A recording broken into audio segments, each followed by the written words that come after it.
$9 million aid package for Ghana as she meets President Akufo-Addo on day one of her 3-day working visit to Ghana. Details of these stories and a lot more if you stay with us pretty shortly.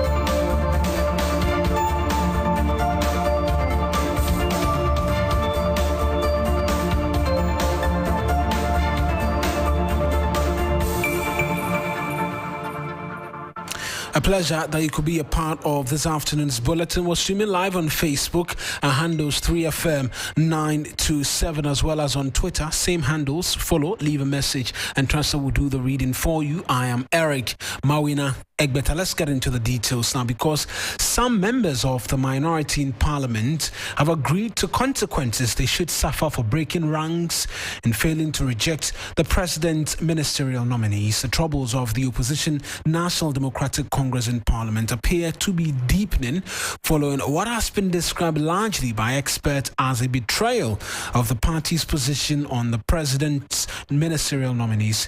In rather dramatic fashion, members of the opposition party in Parliament went against the NDC's position to reject all of the nominees.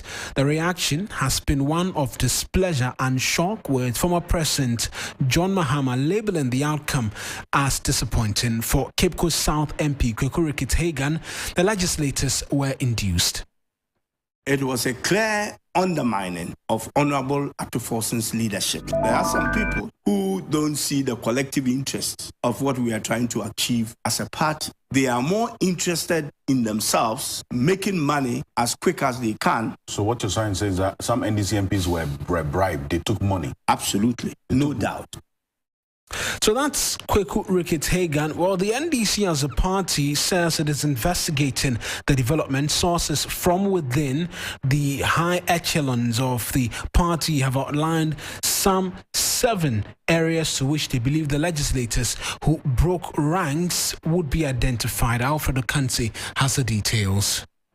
The first issue the NDC leadership is going to investigate is the strong relationship and association some MPs have with ministerial nominees. The second issue under investigation are some senior NDC MPs who were not too happy about the timing of the change in leadership. They are said to have engineered the sabotage. The third issue to be investigated is all first-time MPs on the minority side in Parliament. According to our sources, their inexperience and vulnerability may have gotten them influenced by some of the ministerial nominees. The fourth issue is all female NDC MPs who may be investigated, except Ketu South MP Abla Jifa Gomashi, for some suspicious allegiances and relationship with the party hierarchy is aware of. The fifth issue, which will be investigated in the next 30 days, is a young MP who has a past record of engineering a previous sabotage. A top party leader in the NDC is reported to have called this young MP for an initial conversation on the matter. The sixth issue is the video evidence of the NDC minority MPs while they were voting during the secret balloting in Parliament. Our source in the NDC said the NDC leadership has obtained the videos of the MPs while they were voting, and they have a mechanism already in place to identify those who went contrary to the party's directives. The seventh and final issue is the deep contacts of the approved Food and Agriculture Minister and MP for Betifi, Brian Champong.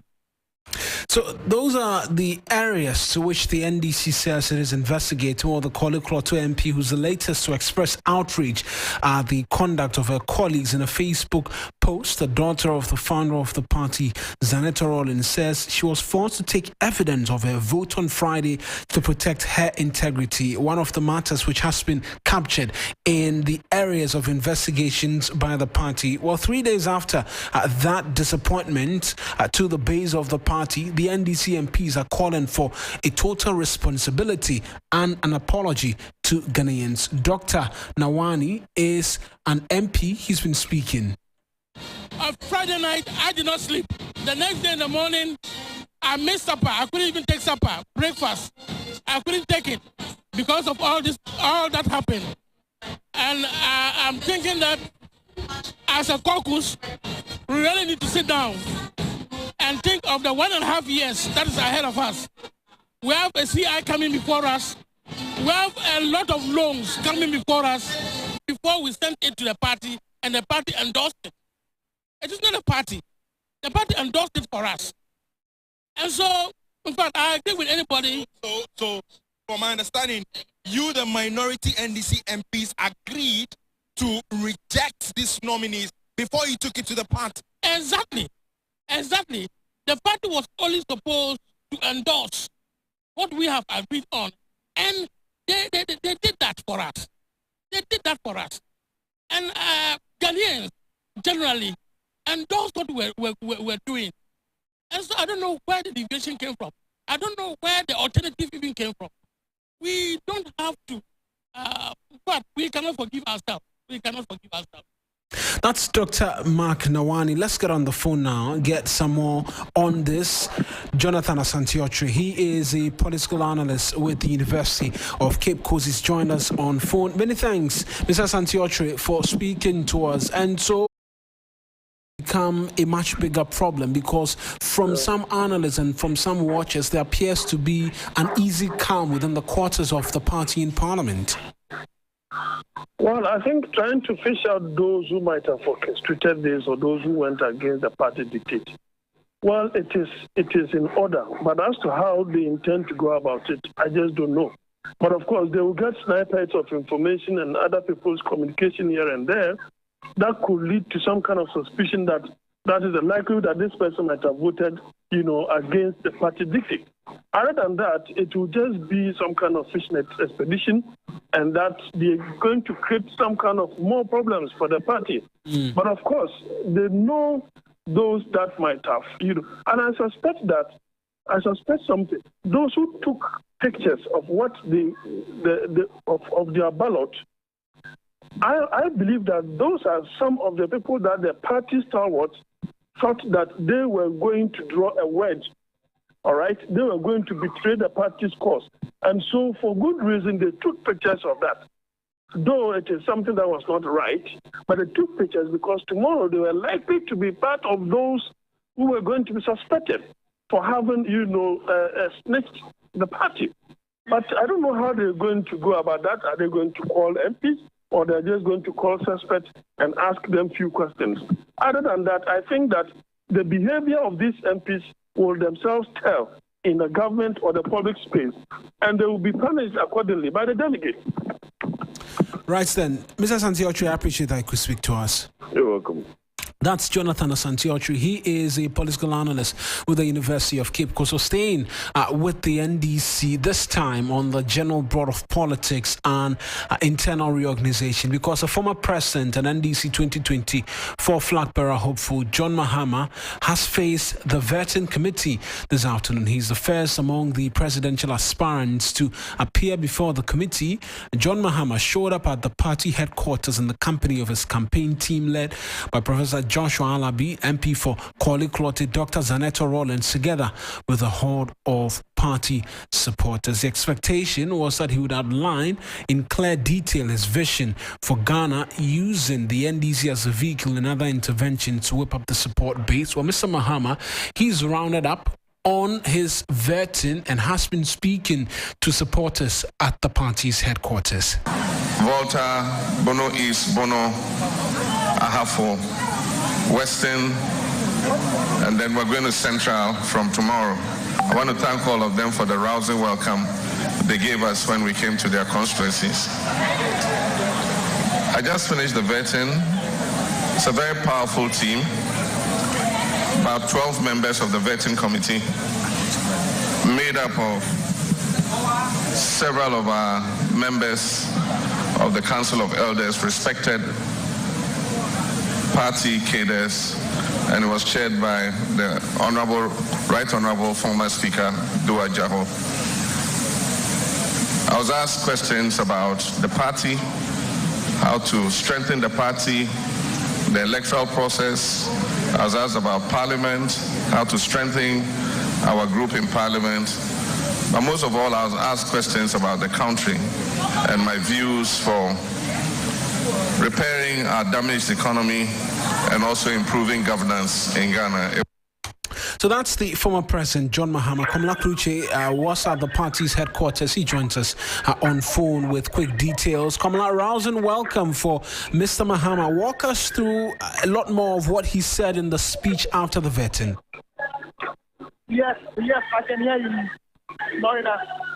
So I'm asking what more Mr. Mahama said to the many supporters who thronged the party's headquarters after his vetting. Well, John Mahama spent just about 30 minutes here at the party office, specifically before the vetting committee chaired by Joe Ajahu, a former Speaker of Parliament. Well, he said some of the questions they asked him bordered on how to revitalize the party's base, how to strengthen the unity in the party, but most importantly, how to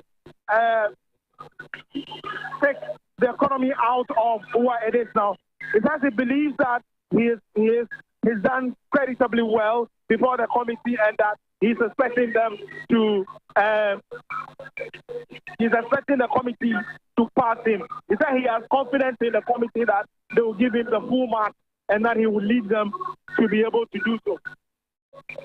Right then, that's Kamala Kluche. He's a parliamentary affairs correspondent. This time round, he's at the NDC headquarters providing details of John Mahama's vetting. In the Ashanti region, the regional secretariat has issued a statement changing the date of vetting in the region. It says, a statement issued by Dr. Frank Amakohene, who's the regional secretary, reads that I, on behalf of the general secretary, inform you the date of vetting of aspirants has shifted from the 27th of March to the 3rd of April. This is due to some minor changes made to the electoral calendar. Accordingly, vetting will now start on Monday, the 3rd of April, and end on Wednesday, the 5th of April. That's the latest also from the Ashanti region. William Evans Sinkum will provide a lot more details on that for us. Evans, any more info as to what is influencing this change of date?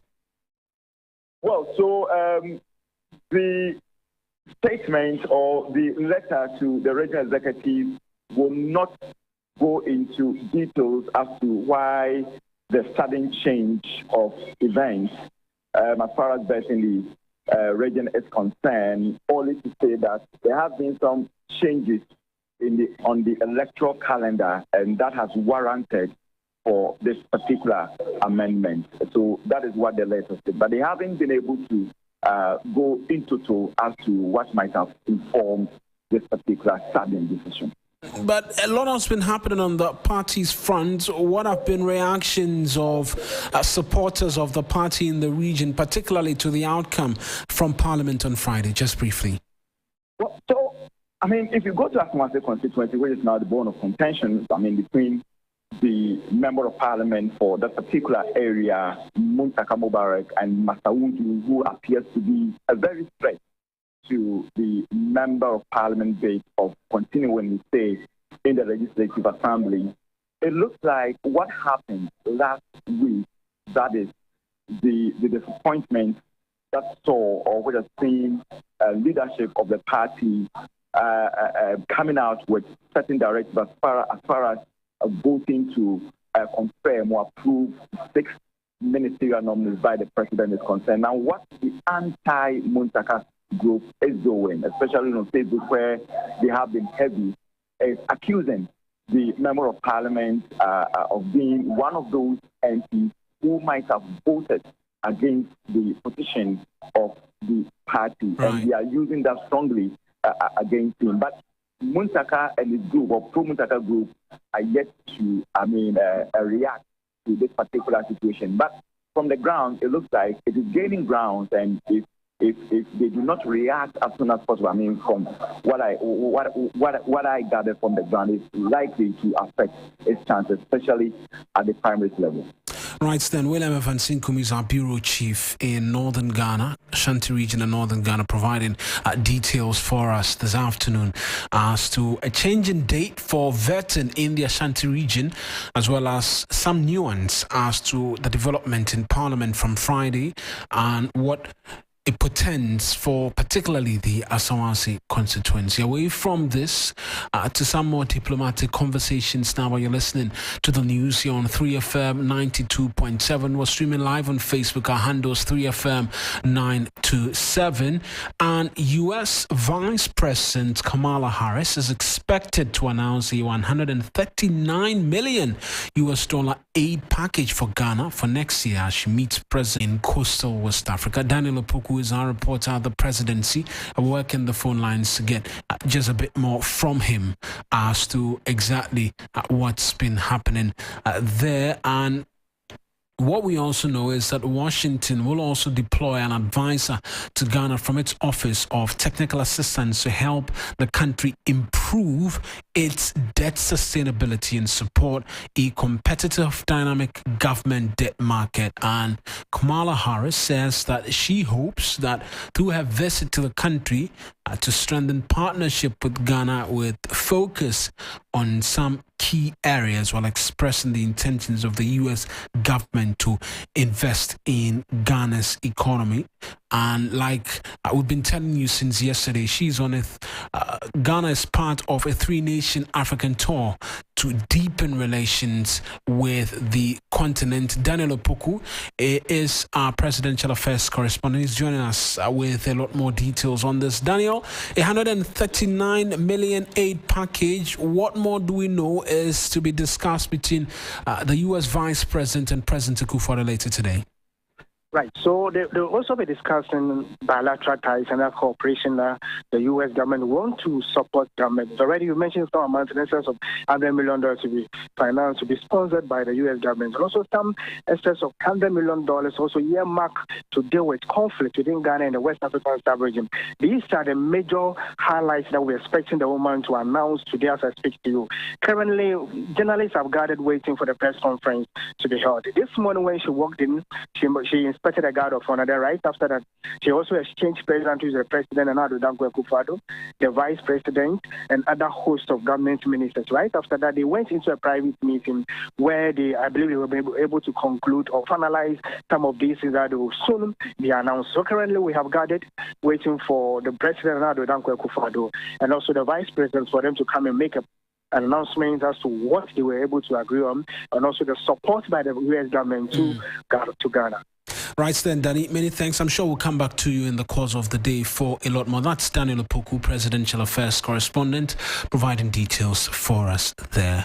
Move away from this, and questions are being asked about the effectiveness of the National Road Safety Authority's monitoring of commercial buses plying long routes. It follows the head-on collision involving 2 minibuses belonging to 2M Express Company Limited last Saturday dawn at Birimso near Bonsu on the Accra-Kumasi highway, resulting in 9 passengers perishing on the spot and 19 others suffering various degrees of injuries. A second accident the same day also involved a head-on collision between a commercial Hyundai vehicle and a truck along the Akosombo-Pong Road, which claimed 8 lives. The involvement of minibuses in these accidents brings to the fore the early attempt.